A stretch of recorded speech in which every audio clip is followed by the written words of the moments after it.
중국의 자랑이라 불리는 중국의 댐들이 최근 위기를 맞이했습니다.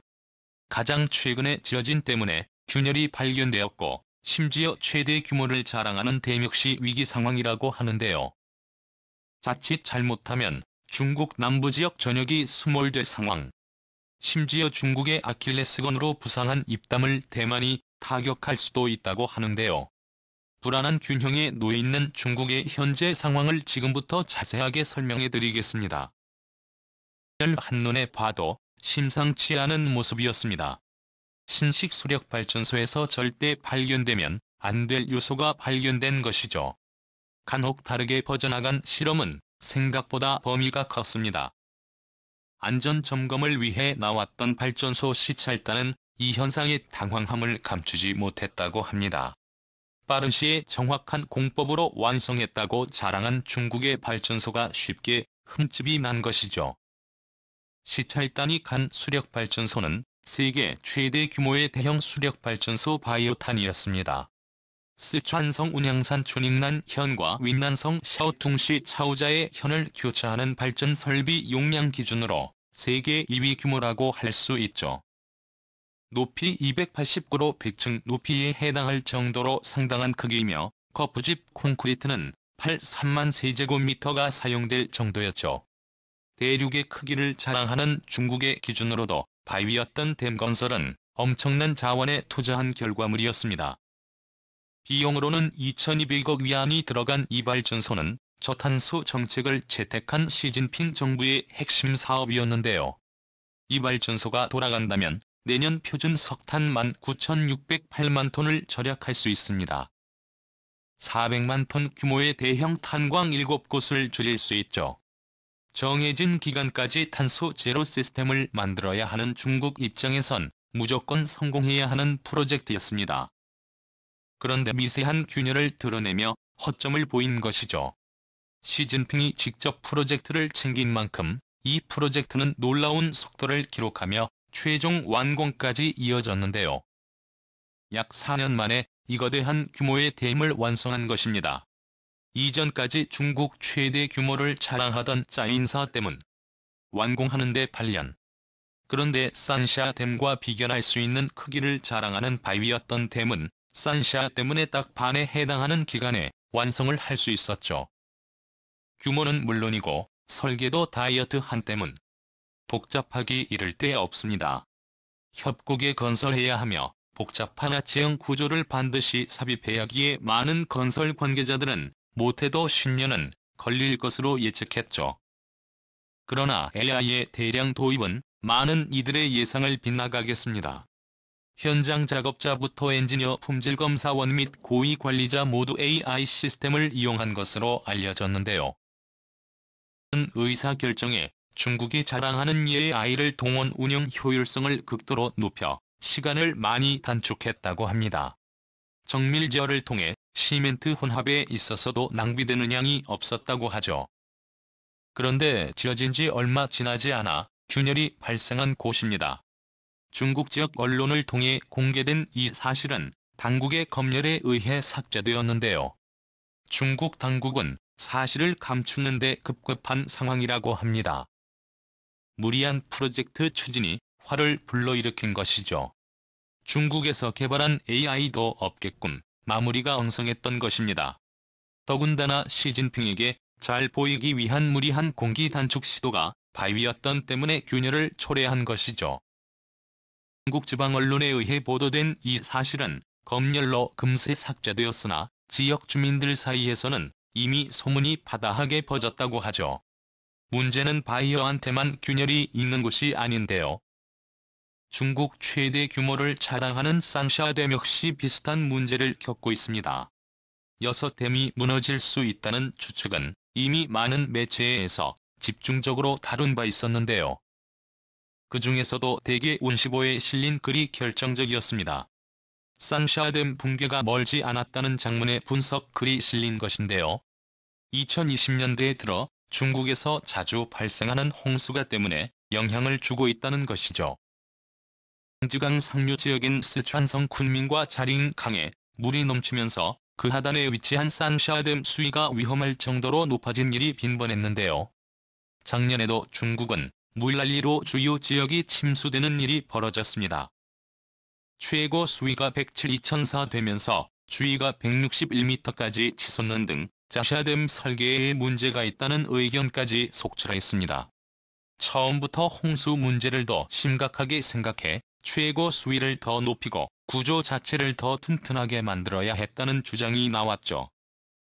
일각에서는 대홍수가 빈번하게 일어날 것을 예측하고 수위를 더 높이는 것은 비상식적인 결정이며 그렇게 했을 경우 산사태 완성은 더 머나먼 미래에 가능했을 것이라며 지금의 상태가 최선이라고 주장을 했습니다.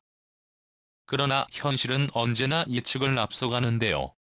2020년 이후로 중국은 매년마다 대홍수 기록을 경신하고 있습니다. 이상기후로 인해 중국 남부가 점점 열대 기후로 바뀌고 있고 집중호우가 빈번한 열대 환경 때문에 중국 정부의 예측은 빗나가고 있습니다. 작년 중국 장적으로 덮친 대홍수는 대표적인 예라고 할 수 있죠. 허난성에서 벌어진 재난은 전문가들도 예측하지 못했습니다. 기상이변이 더 심해지는 이상 중국의 댐들은 안전을 담보하기 어렵다고 할 수 있죠. 이 외에도 중국을 괴롭히는 문제가 또 있습니다. 바로 중국을 강타하는 대지진이죠. 특히 대규모 댐이 위치한 스촨성 주변은 지진대가 형성된 곳이라 이곳에서 대지진이 발생할 경우 댐은 삽시간에 무너질 가능성이 높습니다. 균열까지 방치하고 있다면 더더구나 큰 재앙이 될 수 있죠. 실제로 작년 9월 중국 스촨성에서 6.0 수준의 대지진이 발생 3명이 사망하며 7만 명이 대피하는 소동이 있었습니다. 지진의 여파를 정면으로 맞은 루저우시는 건물이 파손될 뿐만 아니라 인명피해까지 일어나며 중국인들 가슴에 손을 하게 만들었죠.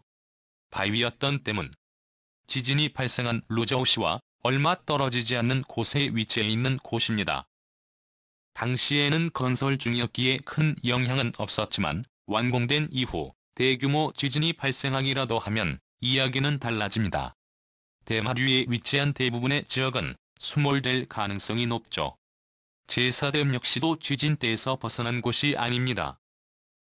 3명을 넘는 지진이 발생하기라도 하면 이미 불안한 상태에 놓인 중국 남부지방은 댐의 붕괴와 함께 수몰될 가능성이 높습니다. 중국 입장에서는 어떻게 해서라도 위기를 봉합하고 댐의 안전성을 확보해야 하는 상황. 중국의 아킬레스건이 된 이 지역은 다른 국가도 눈여겨보고 있는데요. 특히 중국과 대립하고 있는 대만 역시 이 지역을 지켜보고 있습니다. 우크라이나 전쟁 이후 중국은 대만을 호시탐탐 노리고 있는데요. 세계의 관심이 우크라이나로 쏠려간 시점을 틈타 대만 병합을 노리고 있는 것입니다. 중국 전투기가 우크라이나 전쟁 개시 즈음에 대만 아디지에 나타난 것은 결코 우연이라고 볼 수 없는 상황이죠. 대만 역시 이를 잘 알고 있기에 중국에게 본때를 보여주겠다는 결심을 다지고 있죠. 차이잉원 대만 총통은 중국에게 보란듯이 대만과 미국 사이의 관계는 끈끈하다는 이야기를 남기며 국제 정세를 대만 역시 살피고 있다는 뜻을 밝혔죠. 이에 더 나아가 미사일로 신설댐을 공격할 수 있다는 내용까지 내비쳤습니다. 대만은 1,400억 대만 달러, 한화로 약 10조 원에 해당하는 비용을 투자해 해상 및 공중 전력 증강을 위한 예산으로 사용할 것을 선포했죠. 여기서 주목해야 할 것은 사거리 1200m에 달하는 슈퍼봉 트윈 크루즈 미사일로 대만이 중국 가장 깊숙한 곳까지 타격할 수 있는 미사일을 사들인 점이 되어 사거리 1500 이내에는 시의 한 석탑이 포함됩니다. 이 소식이 알려지면서 중국 내부에서도 대만의 무기 구입에 대해 비난 하나의 중국 원칙을 어기는 일을 중단하라는 메시지까지 보내며 중국 정부는 당황함을 감추지 못했죠. 실제로 대만군의 전시연습 교본인 환관연습에 따르면 중국 연해 도시의 인민해방군 제2포병기지를 1차 타격할 것을 명시해 놓았는데요. 여기에 해당하는 곧 중군사기지만이 아니라 시안 사대문과 주요 댐에 최근 지어진 바위였던 댐까지 포함되어 있다고 합니다. 지오댐이 무너지면 우산과 난징을 비롯해 상황이 같은 중국 대도시는 물에 잠겨 대부분의 기능을 상실할 것이고, 장기물에서 발생한 대규모의 전염병은 중국 국민들에게 엄청난 재앙으로 번질 가능성이 높습니다. 대만이 처한 현실을 고려한다면 직접적인 타격을 피하려고 할 수 있으나 수틀리면 미사일을 바로 날릴 수도 있는 상황. 우크라이나 전쟁에서 많은 이들의 예측을 깨버리고 러시아가 공격을 선언했기에 중국 대만 관계에서도 대만이 먼저 선제 공격을 가할 수도 있습니다. 대만이 뒤를 봐주고 있는 미국 입장에서도 연속된 타격을 고려하는 사와 그러지 않아도 러시아를 뒤에서 도와주려고 하는 중국의 모습에 분노한 미국이 중국을 향해서도 강력한 협박을 날리고 있기에 중국 입장에서도 눈치를 볼 수밖에 없습니다. 시시각각 다가오고 있는 중국의 위기 균열로 인해 무너지는 중국의 대인들과 외부의 위협에 취약한 지금 상황을 중국 정부는 과연 헤쳐나갈 수 있을까요? 시청해 주셔서 감사합니다.